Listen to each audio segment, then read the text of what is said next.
بروسسك inaad challenge garayso ama tagyiir isbedel inaad raadisaa laba shay bay u baahan tahay bay dhahay ka koowaad waa search for opportunities raadi fursadaha nololeed ha quusan weliga haysoodhanin there's no way wax la yidhaahdaa ma jiro there is a way whatsoever bulshada ay ku sugan tahay there is a way hogaamiyaasha dunida la yaqaan xataa kuwa maadiga meelan waxba ka jirin bay wax ka dhaliyeen wadankan yar ee Hong Kong la yiraahdo waa taqaanay dunida dabadeedu ku yaalay marka loo eego bulsho iyo dhaqaale iyo wax walba deedulna waa 24 kilomitir maxaad u malaynaysaa wadan u baahday inuu ciidda soo dhoofsado ciidda guriga lagu dhiso Malaysia ka qaadan jiray adoo qiyaas wadan ciidana soo dhoofsanaya muxuu haystay wadanka ciidda soo dhoofsanayay maanta wuxuu ka mid yahay wadannada dunida ugu dhaqaalaha sareeyo ku jira ugu horumarsan buu ku jira around 2000 wax ku dhow oo technical school isagu leeyahay bay dhaahdaan qiyaas adigu isku wadan yar oo inta leeg nin qaayida 20 sanadood hogaamiyay oo cid walba dhaafay ra'iisul wasaarihiisu waxaan filayaa shanta madaxweyne ama shanta nin ee dunida ugu mushahar badan ee madax wax maamusho ka mid yahay waa wadan 24 kilometer square dhulku haystaa weeyaan waxay yiraahdaan qaa'idku he should challenge waa inuu noqdo qof nolosha challenge gareynaya qof isku dayaya inuu caqabaadka ka talaabsado taa macnaheedu waxa weeyaan waa qof furas raadinaya ibxath an al-furas nabiyullaahi muhammad alayhi salatu wasalaam 13 sanadood bay quraysh iyo intii ku xirnay diidanay 15 qabiil buu isu soo bandhigay inay aqbaleen oo diiday markii dambe dhalinyaro ansaari aqbashay that chance fursada qule uu helay ayuu dawladda islaamku sameeyay saxaabadiisii hijreeyay magaaladii u diray ducaad si hagaajisa dawladda dhan ee islaamiga dunida gadiday one chance uu helay isagoo 15 chances waayay fursad waayay hal chance uu helay buu ka faa'iiday idan qaa'idku bay yiraahdaan kow waa qof search for opportunities bay yiraahdaan waa qof raadinaya furaska raadinaya ka labaadna waxay yiraahdaan waa experiment and take the risk ha cabsan tijaabi oo risks ka qaado wax kastoo nolosha ka mid ah waxay yiraahdaan cidda riskiga diida yani dhibaatooyinka cidda ka baqata horumarka ma gaadho xataa shirkadka dhaqaale shirkadka muqaamarada sameeya muqaamaro xisaabsan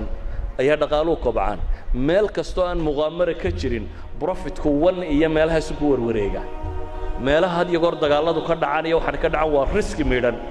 laakiin meelahaas waxa laga yaabaa 50% inay gaadho ama 100% inay gaadho profitku walidaalku waxa dhaca riskiga iyo profitku way wada socdaan Soomaalidu maxay ku maamaadaa barti yaqaan bari uma korodha bay yiraahdaan waa yani waa niman challenge gareynayna nolosha haddaad inta taqaanun ku warwareegtid waanad hore u soconin ma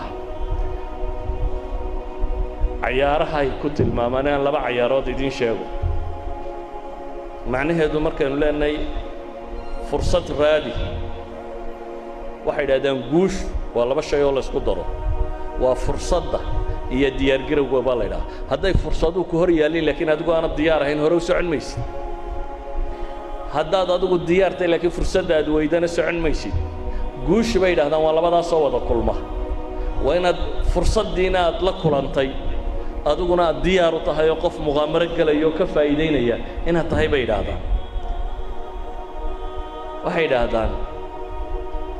waa fursad iyo muqaamaradu jarska xornimo ma hataan sheegayna yani ninka jaska ciyaara muxuu sameeyaa soo jaska ma taqaanin shatranjka ciyaartan la yiraahdo jasku waa in go'an buu qof waliba marka hore deginshiyo lama degay sida shaxdeen oo kale shaxdeen way ka horeysaa jaskoo iyadana waa godkana waa la degaa laakiin kan marka hore degintuuku uu qoray in go'an baa askartaadiya waxa uu yaalay guurista laakiin la guurayo qofku wuxuu ka fakaraa taa haddaad guurto maxaa jawaabtu noqoto maxaa soo baxaya markaas waxa ku soo baxaya intaas oo probability ihtimaalaad tiro badan askariga haddaad guurto kaasu guuri kara alternatives tiro badan ihtimaalaad markaas waxaad isweydiinaysaa kaa hadduu guuro maxaa ka dhalan jawaabtaasaad bixin kaa kale hadduu guuro maxaa ka dhalan jawaabtaasaad bixin kan hadduu guuro maxaa ka dhalan idan waxa jaanis jiroo dhan baad xisaabinaysaa marka aad xisaabiso ayaad dhiiranaysaa inaad guurto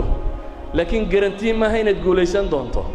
socankaa maaha in lagaa badiya waa suurtagal idan liidarka dhabta ahi waa ninkaa cayaaraya maxay jas cayaaraya laakiin ma aha nin cayaaraya laadhuuda maxaa la sameeyaa dee waad ka quluxquluxsiinaysaa una wixii ka soo booda hadday lixi kuu soo baxdana lixun baad guuri haddii laba ka soo baxdana maxay labaad guuri that means maskaxda maad isticmaalin waa ku dayba waa muqaamir marka muqaamaro ma rabno ee waxaanu rabnaa qof garanaya furaska baadi doonaya laakiin fursaddu markuu helo aanay dhaafaynin tijaabinaya waxay yidhaahdaan qodobka afraad waxa weeyaan bay yidhahdeen enable others to act dadka kale u oggolow inay iyana shaqada qabtaan majaalka bannee madaxda iyo liiderska badh baa jecel magaca iyo maamuuska iyo in keligii jiriyow loo qaado markaad in cidiba ka ag muuqato ma jecla good leader maaha kaas liidarka dhabtii bay yidhaahdaan waa liidarka dadka soo saara waa ninka marka uu dhinto ama booska banneeyo ka tegey rag halkii intay qori isu dhiib weeyaan ile noloshiiyo qorigu intay qaadaan intuu la orday ka badan la carari kara john maxwell leveladiisii afartaha markuu tirinayey levelka koowaad wuxuu odhanaya waa position waa ninkii un kursiga iska fuulay ee dee dadkuna ku qasbana inuu raaco levelka labaad waxa uu ku tilmaamaya inuu yahay permission waa nin dadka nooc min cilaaqa la sameeyey oo dabeetana ay wax u oggolaadeen levelka saddexaad wuxuu ku tilmaamaa production waa qof midho dhaliyey oo dadku ay leeyihiin waa ninkii waxaa qabtoo midhahan lagu daba socdo dadkana taqdiiri levelka afraad bay yidhaahdaan ayuu ku tilmaamayaa waa nin dadkii la socday soo saaray oo waxay leeyihiin recruitingka doorashada marka hore u hagaajiyey oo si fiican buu wax u doortay positioningkana wuu hagaajiyey qofka iyo boosku dhigaya wuu hagaajiyey equipmentkana wuu hagaajiyey bay leeyihin wuxuu qofku u baahnaa inuu shaqada ku qabtana wuu siiyey dabeetana wuxuu oggolaaday wuu delegate gareeyey shaqadii wuxuu oggolaaday inuu qofu shaqeeyo haddaad qofkii ku habboonaa iyo meeshii ku habboonaa iyo wuxuu qaban lahaa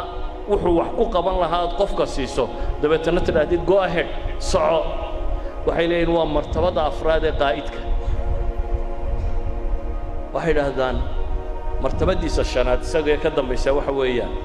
waa qof u taagan dee magacii helay raggu soo saaray helay waa martabada shanaad labadan ba isku dar waxay yidhahdeen nebi moxamed calayhi salaatu wasalaam qiyaadadiisii wuxuu soo saaray reer baadiye nimana buu ka wada dhigay qaada nebigu markuu geeriyooday waxaa ka dambeeyey calayhi salaatu wasalaam saxaabo halyeeya wada ah oo dunida dawakhiyey furtay dunidoo dhan fishankii nebi moxamed ee ahaa diintani waxay gaadhi doontaa guri kastoo dunida ku yaalla ama bicizi casiisin aw bidulli daliilin bay ku gaadhi doontaa fishankaasuu nebigu lahaa calayhi salaatu wasalaam wuxuu lahaa fishanaa dadkan inuu janno geeyo adduunkana inuu meel kasta diinta tan gaadhsiiyo saxaabadii ka dambaysay qaada bay noqdeen intay qaadeen aragtidaasi meel kasta geeyey yacni waxay noqdeen dad intuu tababaray uu equipid ka dhigay majaalkana uu u baneeyey qaada noqday marka saxaabo aan taariikhdii hore carbeed lagu aqoon ribciy ibnu caamir iyo mugiirata ibnu shucbi iyo yaqaan waa nimankii rustam ka wareeriyey dowladdii beershiyey raggii hoggaaminayey raggii ka wareeriyey waa nimankaasi waa qaada idan waa level bay yidhaahdaan levelada ugu dambeeya ee qaa'idku uu gaadhay ka mid tahay oo waa maxay enable others to act ha noqonin qof anaaniyo leh wax walba aniga ee waxaad garataa dadkan ku garab socda inaad tababartidoo hore u sii daysid waxay isagu yidhaahdaa